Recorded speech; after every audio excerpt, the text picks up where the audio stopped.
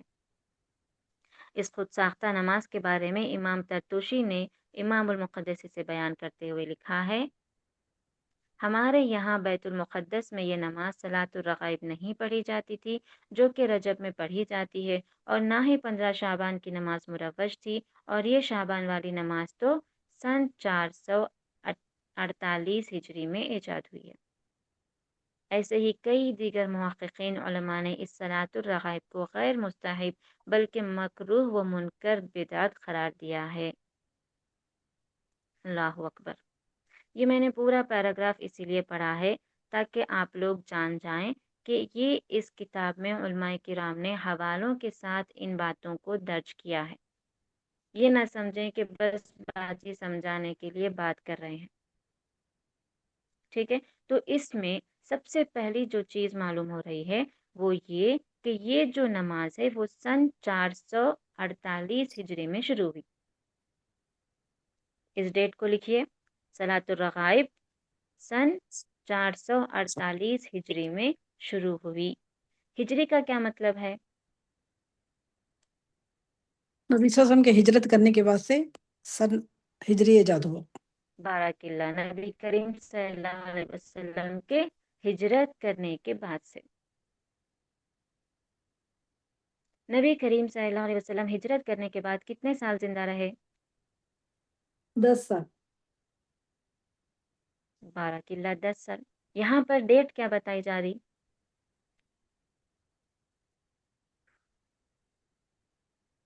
448 ہجری۔ 400 سال بعد یہ نماز شروع ہوئی، جس پر نہ نبی کا عمل ہے، نہ صحابہ کرام کا عمل ہے، نہ صحابہ کرام کے بعد جس کا زمانہ تھا تابعین، نہ ان کا عمل ہے۔ یہ شروعات سن 448 ہجری میں ہوئی، اور اسے شروع کرنے والے کون ہیں؟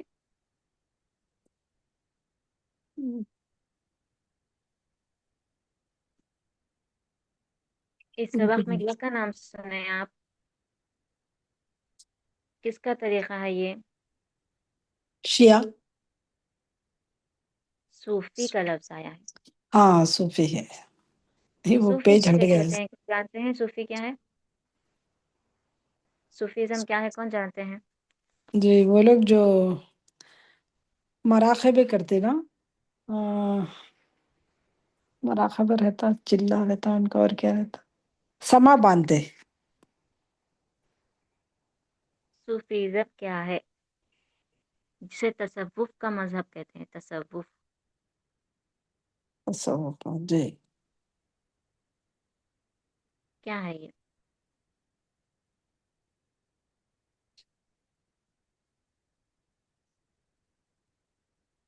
یہ لوگ یہ ایسے ایسے کام کرتے ہیں جو دین سے ہٹ کے ہے، ہمارے مذہب اسلام سے ہٹ کے ہے۔ اپنے آپ کو تزکیہ نفس کے لیے وہ لوگ عجیب عجیب چیزیں ایجاد کرتے ہیں، ذکر اور مراقبہ کی محفلیں سجاتے ہیں، خلوت نشینی کرتے ہیں، ٹھیک ہے، عشق الہی کے دعوے باندھتے ہیں، ایسی چیزیں جو نہ ہمارے نبی نے کیا ہے اور نہ ہی کبھی کرنے کا حکم دیا ہے۔ 3 دوست عائشہ رضی اللہ عنہا کے پاس آتے ہیں اور آ کے پوچھتے ہیں کہ نبی کے اعمال بتائیے۔ تو عائشہ رضی اللہ عنہا کہتی ہیں کہ نبی کے اعمال ہر چیز وہ ہے جو بھلائی کا حکم دیتے ہیں، اور آپ روزے بھی رکھتے ہیں، اور آپ دین دنیا دونوں کو بیلنس کرتے ہیں۔ تو وہ اس وقت نبی کریم صلی اللہ علیہ وسلم گھر پہ نہیں رہتے، تو وہ تینوں اپنے آپ میں یہ عہد کر لیتے کہ ہم، ایک کہتا کہ میں شادی نہیں کروں گا، دوسرا کہتا کہ میں ہمیشہ روزے رکھتے رہوں گا، اور تیسرا کہتا کہ میں ہمیشہ عبادت گزار بن جاؤں گا۔ جب نبی کریم صلی اللہ علیہ وسلم کو اس بات کی خبر ملتی ہے، آپ فوراً ان تینوں کو ڈھونڈتے ہوئے ان کے پاس پہنچتے ہیں اور کہتے ہیں کہ تمہارا نبی شادی بھی کرتا ہے اور عبادت بھی کرتا ہے، تمہارا نبی روزے بھی رکھتا ہے اور افطار بھی کرتا ہے. دین کو الگ مت کرو، جو تمہارے نبی کر رہے ہیں وہ تم کرو. اس طرح سے آپ انہیں سمجھاتے ہیں. لیکن یہ جو صوفیزم ہے، اس میں یہ لوگ کیا کرتے، اپنے تزکیہ نفس کے لیے نئی نئی چیزیں ایجاد کرتے. خلوت نشین ہونے کا مطلب ہے کہ الگ ہو جانا، دنیا سے رغبت نہیں رکھنا. ان میں کے اکثر شادی بیاہ بھی نہیں کرتے.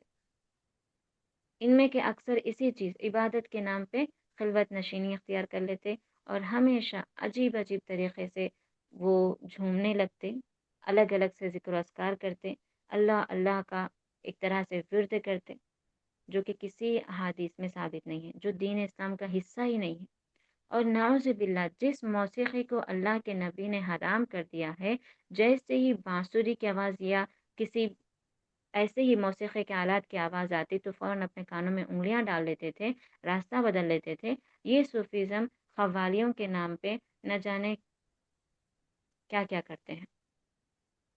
تو ایسے ہی دین سے ہٹ کر رہنے والے لوگوں نے یہ نماز کو ایجاد کی ہے. اب مسلمانوں پر ایک سوال یہ ہے، جو اسلام کی تعلیمات کو مانتا ہی نہیں ہے، جو اسلام کی تعلیمات میں اپنے من گھڑت چیزوں کو رائج کرتا ہے، اسے دین کہتا ہے، کیا مسلمانوں کو ان کی پیروی کرنی چاہیے یا اپنے نبی کی، جنہوں نے بتا دیا کہ تمہارا عمل اگر دین اسلام کے خلاف ہے تو وہ مردود ہے، کس کی پیروی کرنی چاہیے؟ نبی صلی اللہ علیہ وسلم. نبی کریم صلی اللہ علیہ وسلم کی. بے شک. تو یہ جو صلاۃ الرغائب ہے، کیا وہ نبی سے ملتی ہے؟ نہیں. نہیں ملتی. کیا صحابہ کرام سے ملتی ہے؟ جی نہیں. نہیں. بالکل نہیں ملتی. تو لہٰذا اس نماز کو پڑھنا چاہیے کہ نہیں پڑھنا چاہیے؟ رد نہیں کرنا. پڑھنا چاہیے. نہیں پڑھنا چاہیے. جب یہ قرآن و حدیث سے ثابت نہیں ہے، جب یہ اسلام کا طریقہ نہیں ہے، تو اس نماز کو پڑھنا ثواب کا نہیں بلکہ گناہ کا ذریعہ ہے. شب قدر کی رات، جسے اللہ تعالیٰ نے اپنے کلام الہی میں اس کی فضیلت بتاتے ہوئے فرما دیا اور نبی کریم صلی اللہ علیہ وسلم نے اس کا اہتمام کیا، کیا اس رات میں بھی آپ نے کوئی خاص نماز پڑھی؟ نہیں. عائشہ رضی اللہ عنہ نبی کریم صلی اللہ علیہ وسلم کے پاس آ کر پوچھتی ہیں کہ اللہ کے رسول، اگر شب قدر مجھے مل جائے تو میں کیا کروں، کون سا عمل کروں؟ تو آپ کیا عمل کرنے بولے؟ دعا کرنے کے لیے کہے اللہم انک صرف عفو دعا تحب کرنے العفو گئے، فاعف عني. بولے کہ تم بس یہ ایک دعا کثرت سے پڑھتی رہو، ایک ہی دعا، اور اس پر کوئی حد نہیں لگائے کہ 400 مرتبہ پڑھو، 500 مرتبہ پڑھو، 70,000 مرتبہ پڑھو، 70 مرتبہ پڑھو، ایسا کچھ بولے، اعداد بولے؟ جی. نہیں. نہیں بولے. بولے کہ بس تم یہ دعا کثرت سے پڑھتے رہو، چلتے پھرتے اٹھتے بیٹھتے کام کرتے خالی وقت، ہر وقت آپ کو وہ دعا پڑھتے رہنا ہے. اتنا ہی عمل اس خاص رات کے بارے میں بولے جو صحیح احادیث سے ثابت ہے، یہاں تک کہ اللہ نے اس کا حکم دیا ہے کہ تم اس رات کو جاگو. سمجھ رہے؟ اس رات میں یہ ایک دعا سکھائے تو کیا ایسی نماز جو نبی سے ثابت نہیں ہے، اس نماز میں آپ کو ثواب ملے گا؟ نہیں. نہیں ملے گا. تو یہ بات اظہر من الشمس ہو جاتی ہے کہ یہ جو صلاۃ الرغائب ہے وہ صریح بدعت ہے. اس سے ہر مسلمان کو بچنا چاہیے اور انہی چیزوں کو آپ یاد رکھیے اور دوسروں کو بھی بتائیے. یہ خاص طور پہ بریلوی سے جو تعلق رکھتے ہیں، جو سنت جماعت کے کہلاتے ہیں، ان کے پاس زیادہ عمل پایا جاتا ہے. تو ایسی بہنوں کو یہ بتانا چاہیے کہ آپ جو نبی کریم صلی اللہ علیہ وسلم کی پیروی کا دعویٰ کرتی ہیں، ان سے محبت کا دعویٰ کرتی ہیں، تو آپ کا عمل بھی اس کو ثابت کرنا چاہیے کہ آپ ان سے محبت کرتی ہیں. اور محبت کرنے کی صریح دلیل یہ ہے کہ آپ ان کے احکامات کو فالو کریں، ان کے اعمال پر ہی اپنا عمل رکھیں. ٹھیک ہے؟ تو لہٰذا آج کے لیے بس اتنا ہی کافی ہے. پہلی چیز، ماہ رجب میں کوئی کسی قسم کا روزہ ثابت نہیں ہے. دوسری چیز، نہ ہی اس میں کوئی نماز ثابت ہے جو خاص کر پڑھی جائے. اللہ تعالیٰ نے اپنے بندوں پر 5 وقت کی نمازیں فرض کر رکھی ہیں اور ان کا ثواب 50 نمازوں کے برابر بتایا ہے۔ لیکن افسوس ہم ان فرض نمازوں کی پابندی تو نہیں کرتے، لیکن ایسی نمازوں کے پیچھے بھاگتے ہیں، کہیں سے بھی بس شارٹ کٹ چاہیے۔ ایسا نہیں کرنا چاہیے، بس وقت پر 5 نمازیں پابندی کے ساتھ پڑھنے کی عادت بنا لیں، باقی جو چیز قرآن و حدیث سے ثابت ہے بس وہی اعمال کرنے کی کوشش کریے۔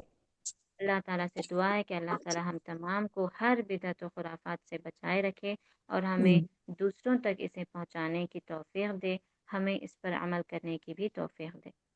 آمین ثم آمین۔ ربنا تقبل منا إنك أنت السميع العليم سبحانك اللهم وبحمدك ونشهد أن لا إله إلا أنت ونستغفرك ونتوب إليك والسلام عليكم ورحمة الله وبركاته۔ وعلیکم